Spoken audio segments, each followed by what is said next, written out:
اعوذ باللہ من الشیطان الرجیم بسم اللہ الرحمن الرحیم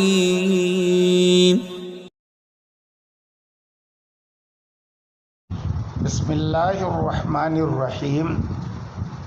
میں مجاہد حسین رضوی، استاذ دارالعلوم غریب نواز الہ آباد درجہ رابعہ کے متعلمین سے مخاطب ہوں اور شرح جامی بحث اسم کا درس دینے جا رہا ہوں۔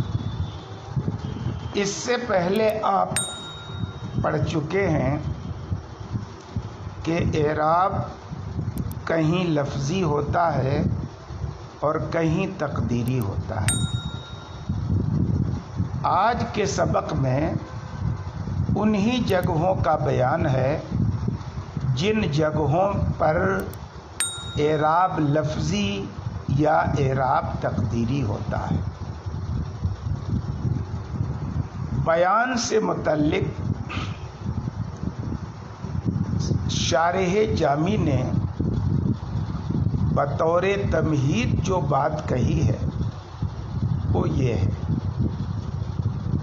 کہ وَلَمَّا فَرَغَ مِن تَقْسِيمِ الْإِعْرَابِ إِلَى الْحَرْكَةِ وَالْحَرْفِ، جب مصنف حرکت اور حرف کی جانب اعراب کی تقسیم سے فارغ ہوئے، وَبَيَانِ مَوَاضِعِهِمَ الْمُخْتَلِفَةِ، اور اعراب بالحرکت اور اعراب بالحرف کی مختلف جگہوں کے بیان سے فارغ ہوئے، تو شرع فی بیان مواضع الاعراب اللفظی والتقدیری اللذین اشیر الی تقسیمہ الیہما فیما سبق۔ شرع یہ لمہ کا جواب ہے کہ جب مصنف فلاں چیزوں سے فارغ ہوئے تو اب اعراب لفظی اور تقدیری کی جگہوں کا بیان شروع کیا۔ وہ اعراب لفظی اور تقدیری جس کی طرف اعراب کی تقسیم کا اشارہ گزشتہ بحث میں ہو چکا ہے، اور جبکہ اعراب تقدیری اعراب لفظی کی بنسبت کم تھے، تو ابتداءً اسی کی طرف یعنی اعراب تقدیری کی طرف اشارہ کر دیا۔ ثم بینا، پھر مصنف نے بیان کر دیا کہ ان اللفظی ما ادا، کہ اعراب لفظی ان جگہوں کے ما سوا میں ہوتا ہے۔ فقال، تو مصنف نے کہا التقدیر پہ الف لام عوض کا ہے، مضاف الیہ کے عوض میں ہے، اس لیے شارح نے مضاف الیہ شرح میں نکال کے کہا اے تقدیر الاعراب فیما تعذر، اس میں ہوتا ہے جہاں متعذر ہو۔ چونکہ بحث اسم کی چل رہی ہے اس لیے ما سے مراد یہاں پر اسم مورب ہے، یعنی اعراب کی تقدیر اس اسم مورب میں ہوتی ہے جس اسم مورب میں اعراب متعذر ہو۔ متعذر ہونے کا کیا مطلب ہے؟ اے امتنع ظہورہ فی لفظ، یعنی لفظ میں اعراب کا ظہور محال ہو۔ اور اعراب کا ظہور لفظ میں کب محال ہوتا ہے اس کا بیان کرتے ہوئے شارح کہتے ہیں وَذَلِكَ إِذَا لَمْ يَكُنِ الْحَرْفُ الَّذِي هُوَ مَحَلُّ الْإِعْرَابِ قَابِلًا لِلْحَرَكَةِ الْإِعْرَابِيَّةِ، اور وہ تب ہوتا ہے جب وہ حرف جو اعراب کا محل ہے حرکت اعرابیہ کے قابل نہ ہو۔ اور کہاں ایسا ہوتا ہے کہ مورب کا آخری حرف جو محل اعراب ہے وہ حرکت اعرابیہ کو قبول نہیں کرتا ہے۔ ایک مثال دیتے ہیں کہ مثلاً اس اسم مورب میں جو مورب بالحرکت ہو اور اس کے اخیر میں الف مقصورہ ہو، خواہ لفظ میں موجود ہو جیسا کہ لام تعریف کے ساتھ ہوئے العصا ہے، لفظ میں موجود ہے، یا التقاء ساکنین کی وجہ سے محذوف ہو جائے جیسے کہ اسن تنوین کے ساتھ، کیونکہ الف مقصورہ دونوں صورتوں میں یعنی لفظ میں موجودگی کی صورت میں اور لفظ میں غیر موجودگی کی صورت میں جب الف مقصورہ ہے اخیر میں تو وہ حرکت کو قبول نہیں کرے گا، ہے نا؟ حرکت کو قبول کر لے تو الف مقصورہ نہیں رہے گا، تو الف مقصورہ ہوگا تو حرکت آ نہیں سکتی۔ تو اب چونکہ اعراب کو لفظ میں ظاہر کرنا ایسی جگہ میں محال ہے تو اب یہاں اعراب تقدیری ہوگا۔ دوسری مثال دیتے ہیں وَكَمَا فِي الْإِسْمِ الْمُعْرَبِ بِالْحَرْكَةِ، اور جیسا کہ اس اسم میں جسے حرکت کے ذریعے اعراب دیا گیا ہو اور وہ اسم یائے متکلم کی طرف مضاف ہو، جیسے کہ غلامی، تو اب یہاں مورب کا آخری حرف میم ہے، وہی محل اعراب ہے، لیکن یا کی طرف مضاف ہونے کی وجہ سے یا کی مناسبت سے جب محل اعراب کسرہ سے پہلے ہی مصروف ہو گیا تو اب دوسرا اعراب چاہے اس کے موافق ہو جیسے رفع اور نصب یا موافق ہو جیسے خود کسر، یہ نہیں آ سکتا۔ وہی کہتے ہیں کیوں محال ہے؟ غلامی میں مورب کے آخری حرف پر جو محل اعراب ہے اعراب کا اظہار کیوں محال ہے؟ کہتے ہیں فَإِنَّهُ لَمَّا اشْتَغَلَ مَا قَبْلَ يَاءِ الْمُتَكَلِّمِ بِالْكَسْرَةِ،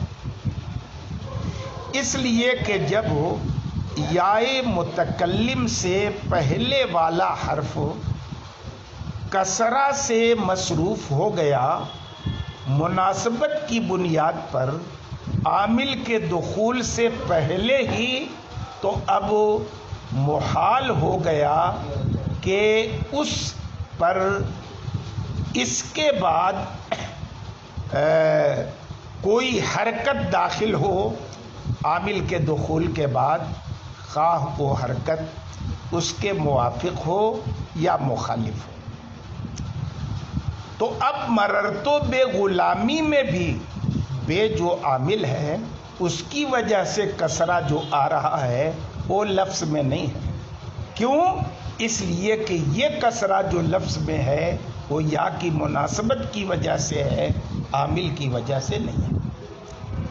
تو جب بات ایسی ہے تو بعض نحوی جو اس بات کی طرف گئے ہیں کہ اس طرح کے اسم کا اعراب حالت جر میں لفظی ہوتا ہے، یہ پسندیدہ نہیں ہے۔ یعنی مررتو بے غلامی میں یہ کہنا کہ یہاں پر غلام پر جو اعراب ہے یہ تقدیری نہیں ہے بلکہ لفظی ہے، یہ ناپسندیدہ ہے۔ کیونکہ لفظ میں جو دکھ رہا ہے وہ اعراب ہے ہی نہیں، کیونکہ اعراب آتا ہے عامل کی بنیاد پر، اور یہ حرکت جو آئی ہے وہ یا کی بنیاد پر عامل آنے سے پہلے۔ تو کہتے ہیں مطلقاً، یعنی تینوں حالتوں میں، حالت جری کا بھی استثناء نہیں ہے، اے فی الاحوال الثلاث، یعنی تینوں حالتوں میں، یعنی اعراب کا تقدیری ہونا اسم معرب کی ان دونوں قسموں میں سارے احوال میں ہوتا ہے، بعض احوال کے ساتھ مختص نہیں ہوتا۔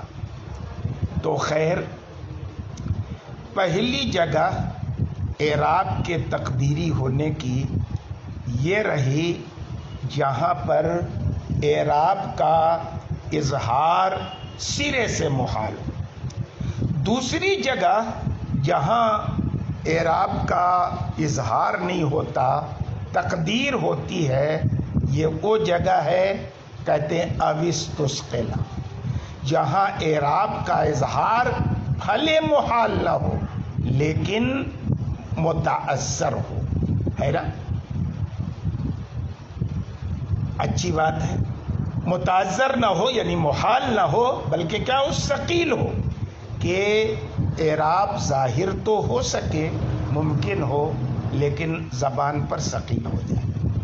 اب استثقلا یہ عطف ہے یہ تعذرہ پہ، یعنی اعراب کی تقدیر اس اسم معرب میں ہوتی ہے جہاں اعراب کا اظہار محال ہو، یا اس اسم معرب میں ہوتی ہے جہاں اعراب کا ظہور لفظ میں ثقیل ہو، اور وہ تب ہوتا ہے جب محل اعراب حرکت اعرابیہ کے قابل تو ہوتا ہے لیکن اس کا ظہور لفظ میں زبان پر ثقیل ہوتا ہے، جیسے کہ اس اسم معرب میں جس کے اخیر میں یائے ماقبل مکسور ہو، جیسے کہ خواہ وہ یائے ماقبل مکسور التقائے ساکنین کی بنیاد پر محذوف ہو، جیسے کہ قادن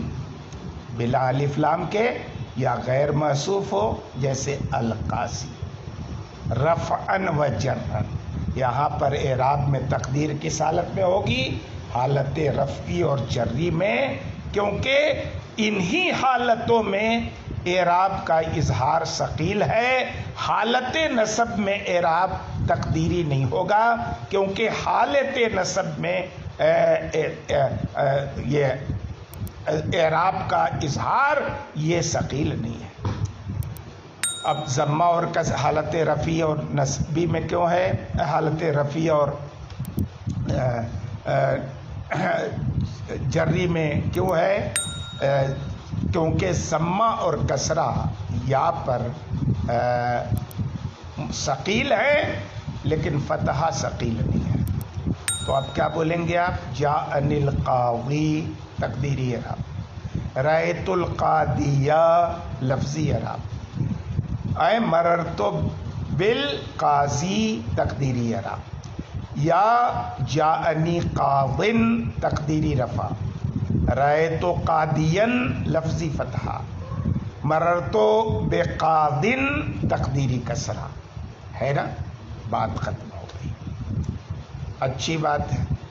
اب ایک مثال اور ہے، لیکن اس مثال میں تھوڑی سی زیادہ تفصیل ہے، اس لیے اس مثال کا تذکرہ